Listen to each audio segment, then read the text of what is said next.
Hi friends, இன்னைக்கு ஒரு வீட்டில் வந்து பன்னீர் கிரேவி தாங்க பண்ண போறேன். எப்படி பண்ணுறேன் பாருங்க.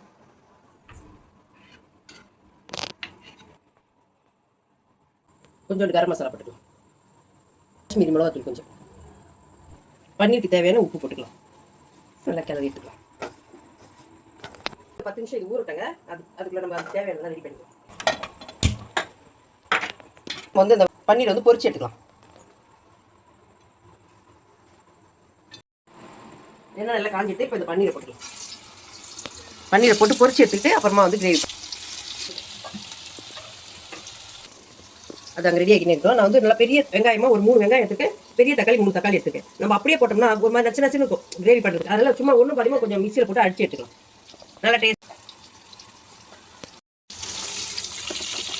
பன்னீர் நல்லா பொரிச்சு எடுத்துக்கிங்களா, இந்த அளவுக்கு பொரிச்சு எடுத்துக்கணும். அப்போ தான் நல்லா டேஸ்ட்டாக இருக்கும்.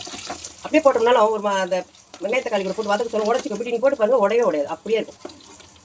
பன்னீர் பொரிச்சு எடுத்தோம் பார்த்தீங்களா, அதுலேயே கொஞ்சோண்டு மிளகு, கொஞ்சம் சீரகம், நம்ம ஒன்றும் பாதிமா அரைச்ச வெங்காயம்,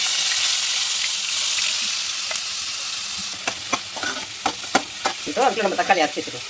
தக்காளியும் இந்த பாருங்க, ஒரு தக்காளி எடுத்து நான் வந்து 8 பீஸாக கட் பண்ணிட்டேன். அதையும் சும்மா அதே போல் தான் பொறுப்பு அரைக்கணும். ஒரு 2 பச்சை மிளகா போட்டுக்கலாம்.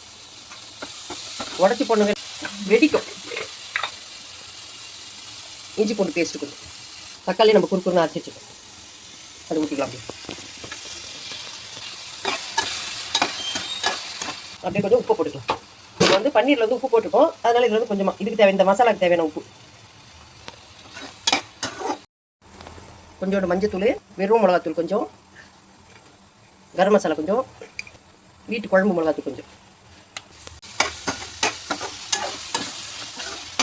கொஞ்சோண்டு தண்ணி போதுங்க. நம்ம மிக்சியில் அடிச்சு வச்சுங்க தக்காளி வெங்காயம், அதே கழுவி அப்படியே ஊற்றிடும் போதும், தண்ணி போதும். இப்போ வந்து பன்னீரை போட்டுக்கலாம்.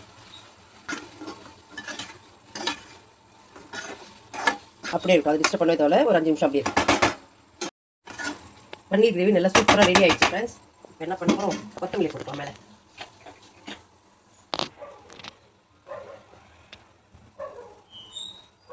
கொத்தமல்லி போட்டோம். இப்போ அது மேலே வந்து கொஞ்சோண்டு ஃப்ரெஷ் க்ரீம் இருந்தாலும் போட்டுக்கலாம், அப்படின்னா தயிரில் ஊற்றிக்கலாங்க, நல்லாயிருக்கும். அவ்வளோதான் ஃப்ரெண்ட்ஸ், பன்னீர் கிரேவி சூப்பராக ரெடி ஆகிடுச்சு. ஓகே ஃப்ரெண்ட்ஸ், நீங்களும் இதே போய் ட்ரை பண்ணி பாருங்கள், சூப்பராக இருக்குங்க. இது வந்து சப்பாத்தி, பூரி, தோசை, ஆப்பம் எல்லாத்துக்குமே வச்சு சாப்பிடுங்க. சூப்பராக இருக்கும், செம்ம டேஸ்ட்டாக இருக்கும் ஃப்ரெண்ட்ஸ். நீங்களும் இதே போய் ட்ரை பண்ணுவோம். இந்த வீடியோ பிடிச்சிருந்தா லைக் பண்ணுங்கள், ஷேர் பண்ணுங்கள், கமெண்ட் பண்ணுங்கள். புதுசாக யாராவது பார்க்குறவங்க சப்ஸ்கிரைப் பண்ணி பாருங்கள். டாடா பாய்.